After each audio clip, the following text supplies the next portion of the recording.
है हमारा चैप्टर जो है प्लेइंग विथ कंस्ट्रक्शंस, उसको अभी हम लोग कंटिन्यू करेंगे।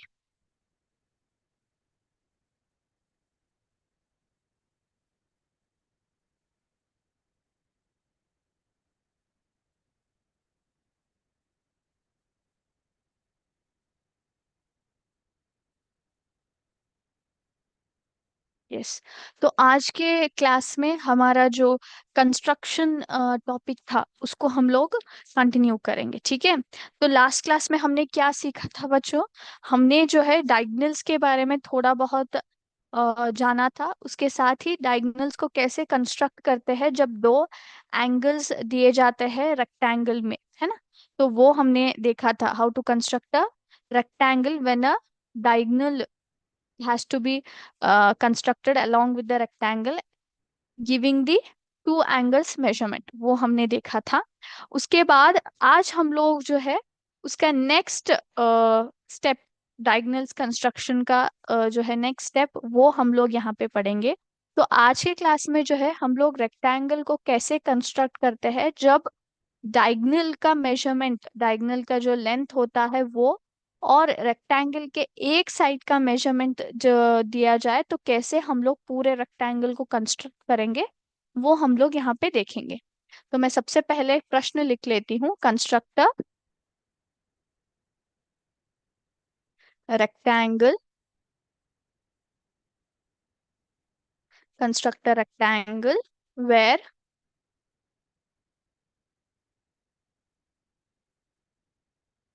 one of its sides is 5 centimeter and the length of a diagonal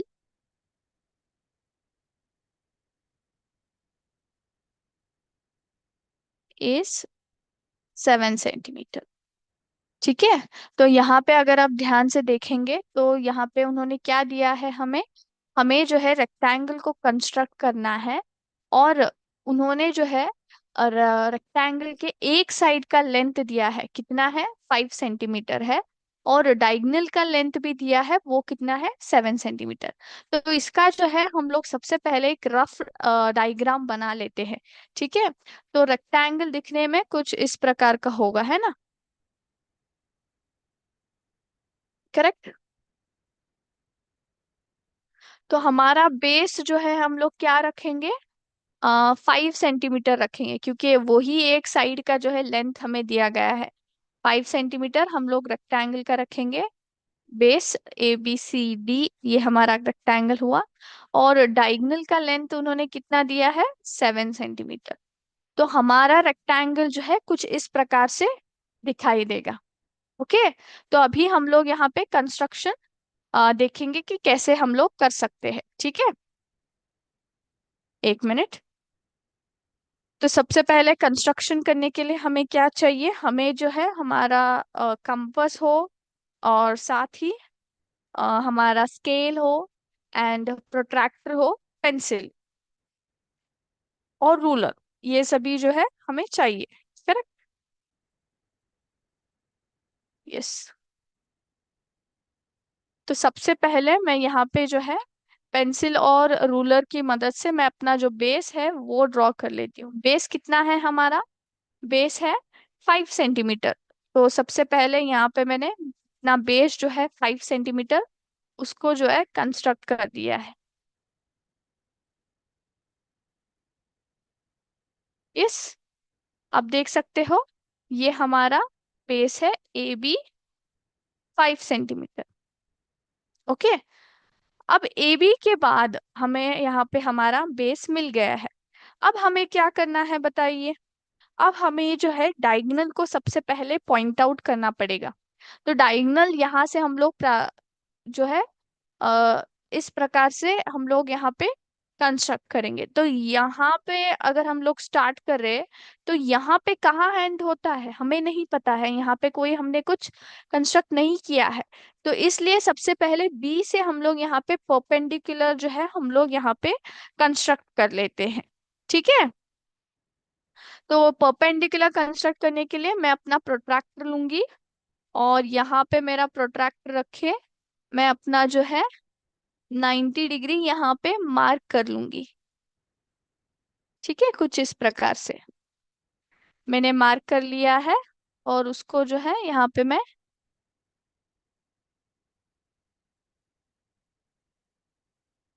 मैंने जो है ड्रॉ कर दिया है। करेक्ट। ठीक है, एक minute, give me a minute.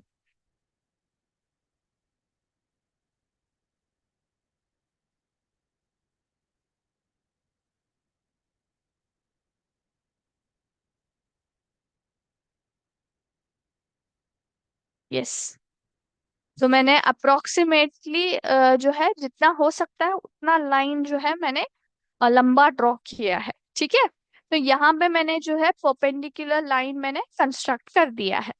अब हमें क्या करना है, हमें जो है डायगोनल को कंस्ट्रक्ट करना है। तो डायगोनल को कंस्ट्रक्ट करने के लिए डायगोनल का मेजरमेंट कितना है, वो है 7 सेंटीमीटर। 7 सेंटीमीटर कहाँ से शुरू होता है अगर आप देखोगे, तो यहाँ पे मैंने अपना रफ फिगर जो मैंने बनाया है, अगर आप यहाँ पे देखेंगे तो ए से लेकर सी तक जो है 7 सेंटीमीटर है।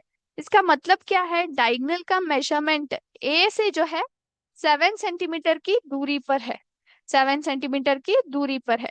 तो इसलिए मैं यहाँ पे क्या करूंगी, सबसे पहले अपने रूलर में ना 7 सेंटीमीटर जो है यहाँ पे मार्क कर लेती हूँ,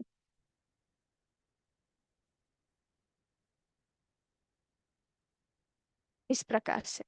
तो यहाँ पे मैंने 7 सेंटीमीटर जो है मैंने मार्क कर दिया है। एक मिनट, यस, देखिए यहाँ पे मैंने कर लिया है। मुझे क्या करना है, मैं ए पे यहाँ पे रखूंगी, ए पॉइंट पे अपना कंपास में रख के यहाँ पे जो है एक आर्क लगाऊंगी, कुछ इस प्रकार से। देख रहे हो आप लोग, तो ये हमारा डायगोनल बनेगा। ठीक है, अब डायगोनल को डायरेक्टली हम लोग ड्रॉ नहीं करेंगे। सबसे पहले हमें क्या करना है, अभी हमें बाकी दो और साइड्स जो है हमें रेडी करने हैं। वो कौन कौन से हैं, सी डी और ए डी, ये दोनों जो है इसको अभी रेडी करना है। डायगोनल का हो गया है, सी डी और ए डी को रेडी करने के लिए हमें क्या पता है, ये दोनों क्या होते हैं, हम लोग कैसे ड्रॉ कर सकते हैं सी डी और A D. Best thing is angle के मेजरमेंट्स की मदद लेकर, क्योंकि हमें साइड्स के मेजरमेंट्स मालूम नहीं है। तो एंगल का मेजरमेंट कितना होगा, ऑब्वियसली रेक्टेंगल्स में चारों एंगल्स कितने होते हैं, 90 डिग्रीज होते हैं।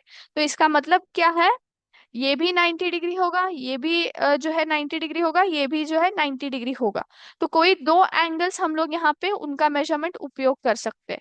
तो मैं क्या करूंगी, यहाँ पे देखिए, सबसे पहले मैं यहाँ पे जो है अम, इस पॉइंट पे रख के, एक मिनट, सॉरी, हाँ, इस पॉइंट पे रख के,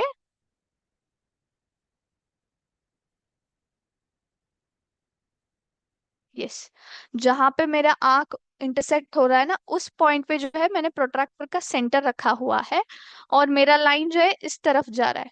तो यहाँ से मैं देखते हुए जाऊंगी और 90 डिग्री यहाँ पे मार्क करूंगी। ठीक है, मैंने मार्क कर दिया 90 डिग्री। और अभी क्या करूंगी, यहाँ जो आर्क जिस पॉइंट पे इंटरसेक्ट हुआ है इस साइड पे, उस पॉइंट से स्टार्ट होकर यहाँ पे जो है मैं अपना लाइन जो है यहाँ पे एक्सटेंड करूंगी, इस प्रकार से। ओके, मैंने एक्सटेंड कर दिया है। सेम यहाँ पे भी मैं रख के यहाँ पे क्या करूंगी, 90 डिग्री जो है मार्क करूंगी। ओके, तो मार्क करने के बाद जो है,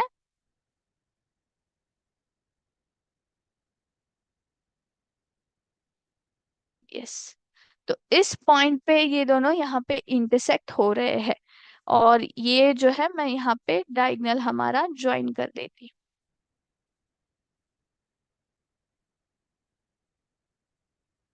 ठीक है, ये हमारा बन गया 7 सेंटीमीटर, ये सी और ये डी।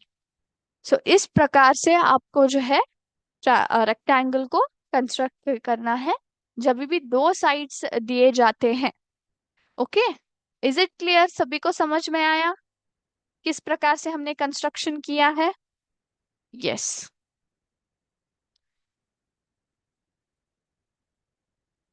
अब मैं इसको निकाल देती हूँ। अब हम लोग जो है नेक्स्ट टॉपिक की जो है बात यहाँ पे करेंगे।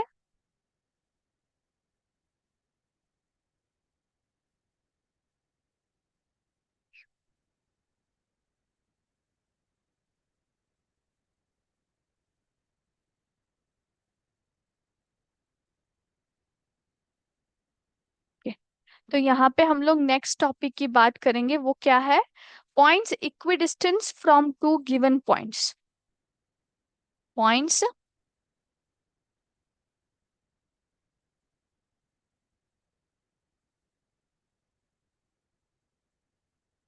Equidistant from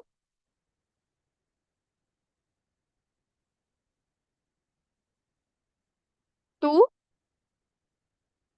given points. Now सबसे पहले समझना है कि इसका मतलब क्या है। Points equidistance from two given points का मतलब क्या है?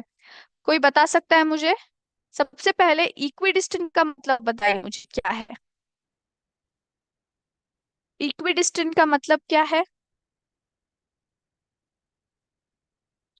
कोई बता सकता है? इक्विडिस्टेंट का मतलब है equal distance. Equal distance. So यहाँ पे हम लोग किस बारे में चर्चा करेंगे?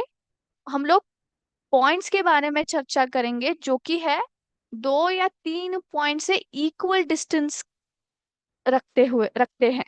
ठीक है, हम लोग उन पॉइंट्स को डिस्कस करेंगे यहाँ पे जो कि बाकी दो पॉइंट से जो है इक्वल डिस्टेंस पर है। फॉर एग्जाम्पल मैं यहाँ पे एक फिगर को कंस्ट्रक्ट करती हूँ जो आपके टेक्स्ट बुक में भी दिया गया है, उसके बेसिस पे हम लोग यहाँ पे चर्चा करेंगे।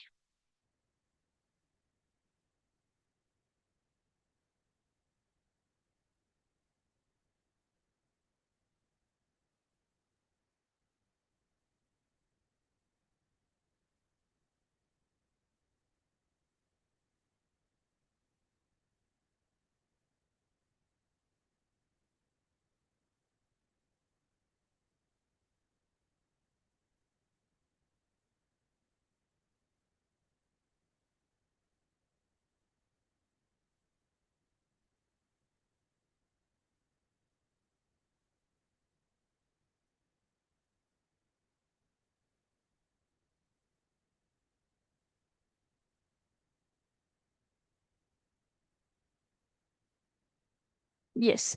तो यहाँ पे जो आप ये फिगर देख रहे हो और जो पॉइंट्स है ए, बी, सी, डी, ई, ओके, जो ये पॉइंट्स है यहाँ पे जो आप वर्टाइसिस भी आप कह सकते हो, है ना? ट्रायंगल में यूजुअली वर्टाइसिस होता है, या फिर हम लोग यहाँ पे एजेस बोलेंगे या फिर corners, not edges, corner points बोलेंगे। ओके, तो यहाँ पे जो आप ये पॉइंट्स देख रहे हो ए, बी, डी, सी, ई, तो अगर आप यहाँ पे देखेंगे तो इन सभी के बीच इक्वल डिस्टेंस है। ए से बी, ए और बी के बीच है 5 सेंटीमीटर, बी और डी के बीच है 5 सेंटीमीटर, डी और ई के बीच है 5 सेंटीमीटर, ई और सी के बीच में 5 सेंटीमीटर, फिर से सी और ए के बीच 5 सेंटीमीटर। तो points equidistance from two given points का मतलब ये है कि हम लोग इन पॉइंट्स की चर्चा करेंगे जो कि एक दूसरे से इक्वल डिस्टेंस पे है, इक्वल डिस्टेंस पे है। ओके, तो यहाँ पे हम लोग क्या देखते हैं? हम लोग यहाँ पे देखेंगे कि इस तरह के जो यहाँ पे हमें शेप दिया गया है या फिर हमें फिगर दिया गया है, इसको हम लोग कैसे कंस्ट्रक्ट करते हैं। जब इक्विडिस्टेंट पॉइंट से हमें फिगर्स को कंस्ट्रक्ट करना है तो कैसे हम लोग करते हैं, वो हम लोग यहाँ पे चर्चा करेंगे। ठीक है, और यहाँ पे हम लोग जो है उसका कंस्ट्रक्शन के बारे में सीखेंगे। ओके, तो ये मैं यहाँ पे अपना जो है ब्लैंक पेपर लूंगी, और यहाँ पे सबसे पहले मैंने यहाँ पे आपको जो है रफ डायग्राम बना के दिया है ना? एक मिनट। रफ डायग्राम मैंने बना के दिया है। तो अगर आप यहाँ पे देखेंगे तो यहाँ पे क्या है, देखिए सबसे पहले हमारा बेस क्या है, डी 5 सेंटीमीटर है। फिर हमारे जो दोनों साइड्स है 5 5 सेंटीमीटर ईच है। उसके बाद क्या आ जाता है, ये जो आप ट्रायंगुलर शेप देखते हो, ये दोनों साइड जो है ए बी और ए सी, ट्रायंगल के दो साइड्स है। लेकिन बेस जो है थोड़ा कर्व है, स्ट्रेट लाइन नहीं है, कर्व है। तो वो हमें कर्व को कंस्ट्रक्ट करना पड़ेगा।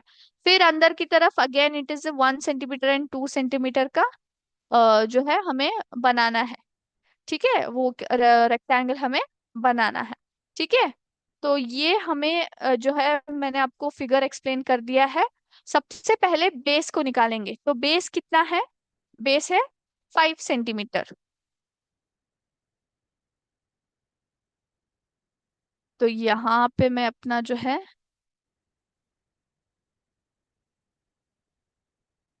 बेस निकाल रही हूँ जो कि है 5 सेंटीमीटर।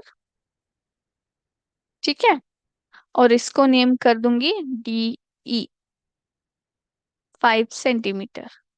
ठीक है, अब हमें क्या करना है, दोनों साइड्स जो है बी डी और सीई 5 5 सेंटीमीटर ईच, उसको हम लोग यहाँ पे कंस्ट्रक्ट करेंगे।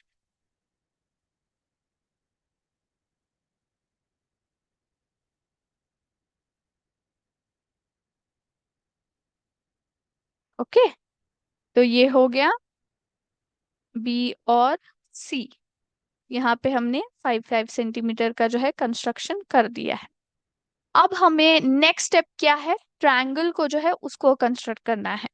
और अगर आप देखेंगे तो ट्रायंगल जो है कितना है, AB is measuring 5 centimetre, AC is also measuring 5 centimetre. तो 5 सेंटीमीटर ट्रायंगल को हम लोग कैसे कंस्ट्रक्ट कर सकते हैं, तो यहाँ पे जो है हमारे पास दो मेथड्स है। आइदर हम लोग पूरा जो है सर्कल को ड्रॉ करके जो है इंटरसेक्ट करके आपस में हम लोग ट्रायंगल को ड्रॉ करेंगे 5 5 सेंटीमीटर का जो है। बट उससे आसान एंड सुटेबल मेथड ये है कि हम लोग सबसे पहले अपने कंपास में जो है 5 सेंटीमीटर को मार्क कर ले। तो रूलर की मदद से मैं यहाँ पे 5 सेंटीमीटर जो है मेजर कर रही हूँ। अब मैं क्या करती हूँ, सबसे पहले बी पर रख के यहाँ पे जो है एक आर्क मैंने निकाल दी है। सेम सी पर रख के दूसरा आर्क निकालना है कुछ इस तरह से। ओके, तो यहाँ जहां पे ये दोनों आर्क्स इंटरसेक्ट कर रहे हो ना, वो हमारा जो है ए पॉइंट है, तो उसको हम लोग बी से यहाँ पे जोड़ देंगे। ओके, तो ये हमारा ए बन गया जो कि है 5 centimetre each.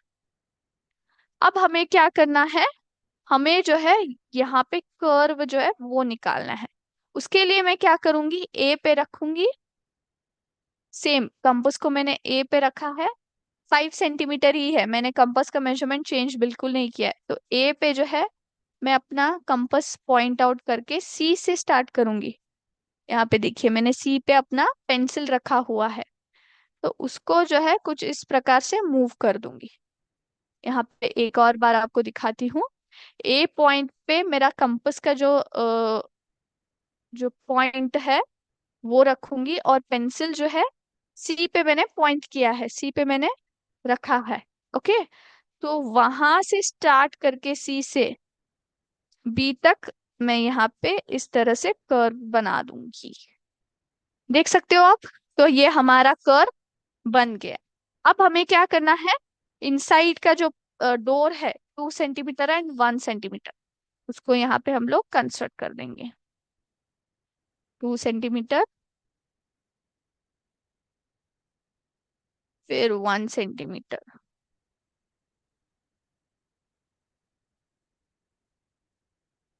This is 2 centimetre, this is 1 centimetre. तो इस प्रकार से हमारा जो हट है वो हमने जो है कंस्ट्रक्ट कर दिया है। इज इट क्लियर, सभी को समझ में आया किस तरह से आपको कंस्ट्रक्शन करना है? यस। तो यहाँ पे जब इक्वल डिस्टेंस हो सभी पॉइंट्स के बीच में, किस तरह से हम लोग फिगर्स को ड्रॉ करते हैं वो हमने देख लिया।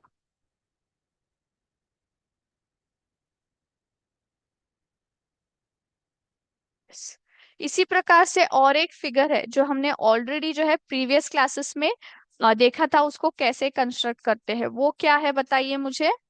वो है जो हमने आईज ड्रॉ किए थे, थोड़ा बहुत है ना, तो वो सिमिलर है इससे। हमने आईज जो है कंस्ट्रक्ट कैसे करते हैं कर्व्स के यूज करके, वो हमने देखा था, है कि नहीं। यस, तो हमने उससे सिमिलर एक फिगर बनानी है, वो कुछ इस प्रकार से है।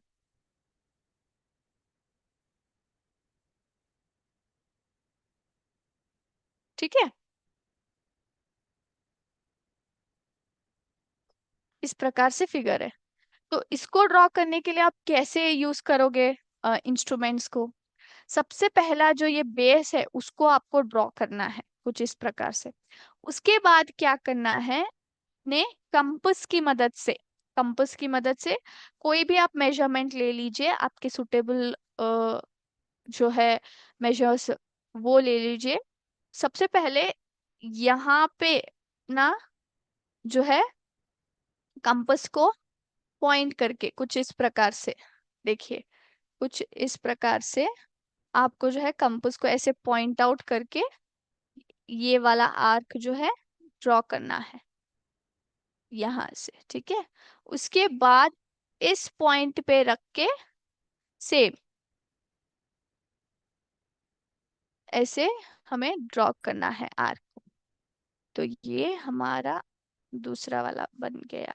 तो इस तरह से हमारा जो है शेप रेडी हो जाएगा।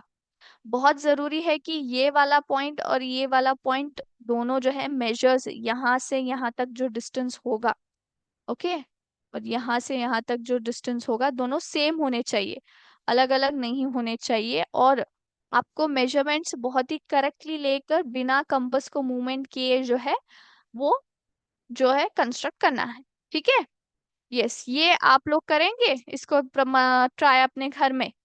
मैंने ऑलमोस्ट जो है सारे कंस्ट्रक्शंस को आपको दिखाया है, बट ये वाला आप लोग करेंगे। यस, ये आपको करना है, और अगर कोई डाउट आए तो प्लीज आप लोग मुझे बताइएगा, मैं आपको बताऊंगी। ठीक है, यस। तो अभी हम लोग आज का जो हमारा एमसीक्यू टेस्ट है वो हम लोग यहाँ पे देख लेते हैं। यस, तो सबसे पहले प्रश्न ये रहा, सभी को मेरा स्क्रीन दिखाई दे रहा है। यस, सभी लोग तैयार है। All right, sixth question. Dash is a line segment whose end points both lie on the circle.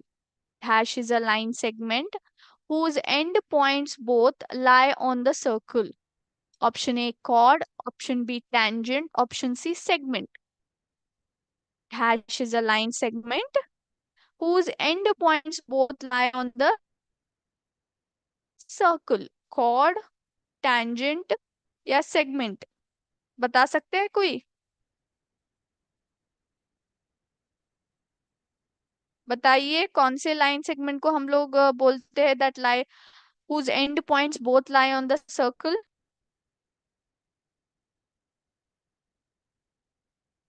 Think about it.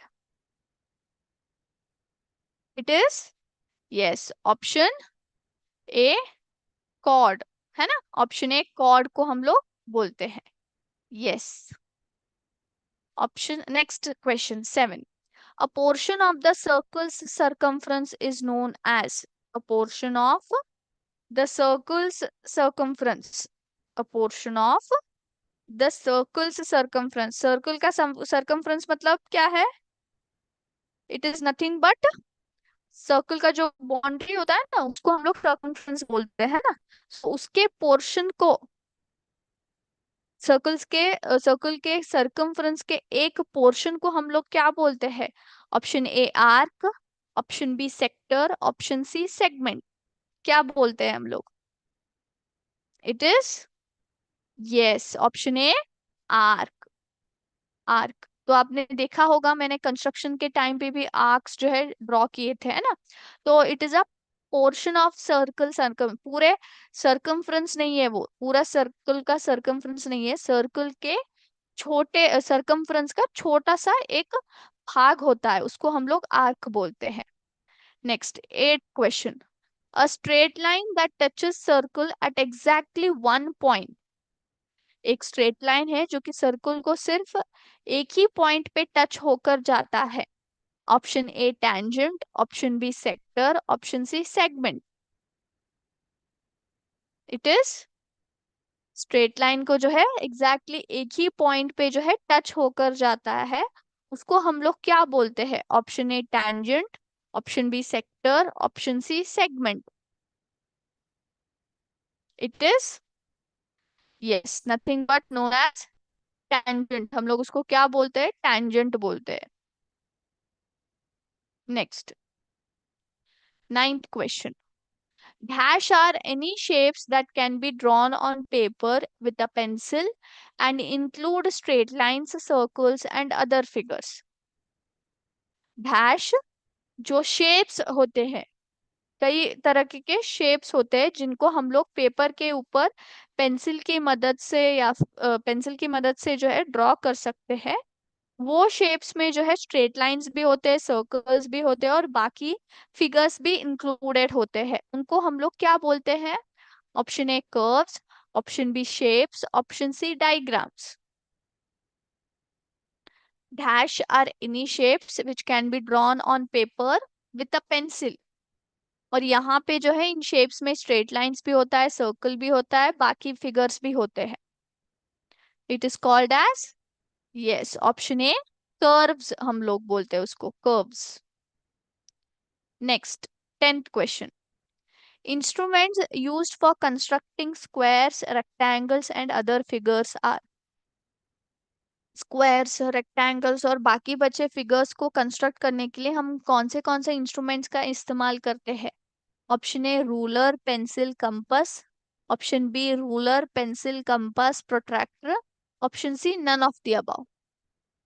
बहुत ही इजी सवाल है ये, हमने तो पूरे चैप्टर में देखा है ना, हमने कौन से इंस्ट्रूमेंट्स को यूज किया है करने के लिए स्क्वायर्स, रेक्टेंगल्स को. रूलर, पेंसिल, कंपास को यूज करते हैं या फिर रूलर, पेंसिल, कंपास और प्रोट्रैक्टर को, या फिर इन दोनों में से कोई नहीं है? Yes, the correct option is option B. हम लोग रूलर, पेंसिल, कंपास और प्रोट्रैक्टर को यूज करते हैं ना. Yes, yes, okay. तो हम लोग हमारा एमसीक्यू टेस्ट जो है यहीं पे स्टॉप करेंगे. और क्लास खत्म करने से पहले एक थोड़ा सा हम लोग यहाँ पे जो है आज का थॉट थॉट बोलने के बजाय मैं बोलूंगी अ पीस ऑफ इंफॉर्मेशन मैं यहाँ पे शेयर करना चाहूंगी. तो स्क्रीन के ऊपर यहाँ पे अगर आप देखोगे मैंने यहाँ पे क्या दिया है, हमारे इंडिया के ऊपर एक पैराग्राफ जो है मैंने दिया गया है. तो सभी को ये पैराग्राफ पढ़नी है. ओके, तो मैं आपके साथ मैं भी यहाँ पे पढ़ूंगी, ध्यान से देखिएगा. India is a big country in Asia with many people, languages, and cultures. The capital city of India is New Delhi, and people speak many different languages like Hindi and English. India is famous for its spicy food, colorful festivals, and beautiful buildings like the Taj Mahal. Many important things like rice, spices, and cotton come from India. तो हमारा जो भारत देश है बहुत ही बड़ा देश है.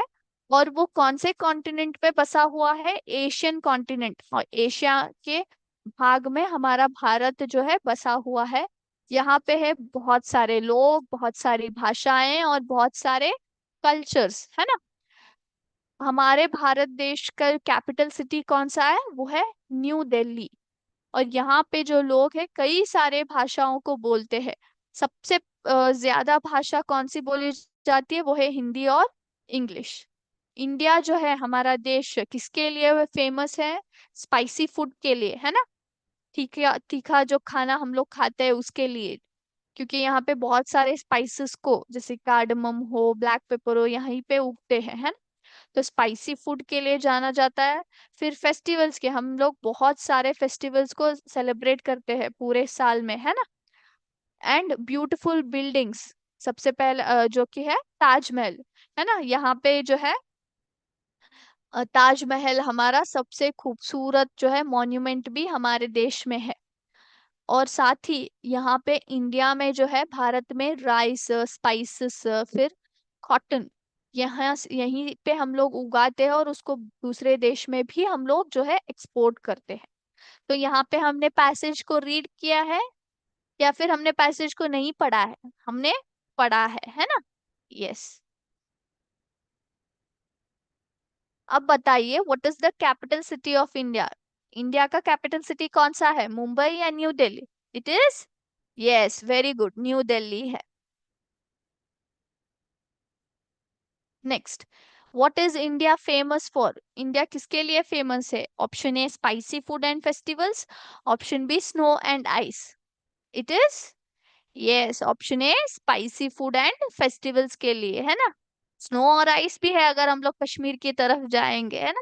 But famous तो उसी के लिए है, स्पाइसी फूड और फेस्टिवल्स के लिए। Which famous building is in India? Option A Eiffel tower, option B Taj Mahal. कौन सा फेमस बिल्डिंग है इंडिया में? वो है ताजमहल, क्योंकि आईफिल टावर कहाँ है? वो है पेरिस में, है ना? यस। तो यहाँ पे हमारा जो जनरल नॉलेज हमने यहाँ पे शेयर किया है भारत के बारे में, ये आपको बहुत जो है उससे मदद मिलेगा। तो सभी को जो है अपने भारत देश की जानकारी होनी चाहिए, है ना? यस। तो आज का क्लास हम लोग यहीं पे स्टॉप करेंगे बच्चों। नेक्स्ट क्लास में फिर से मिलेंगे। थैंक यू बच्चों। जय हिंद, जय विद्या शक्ति।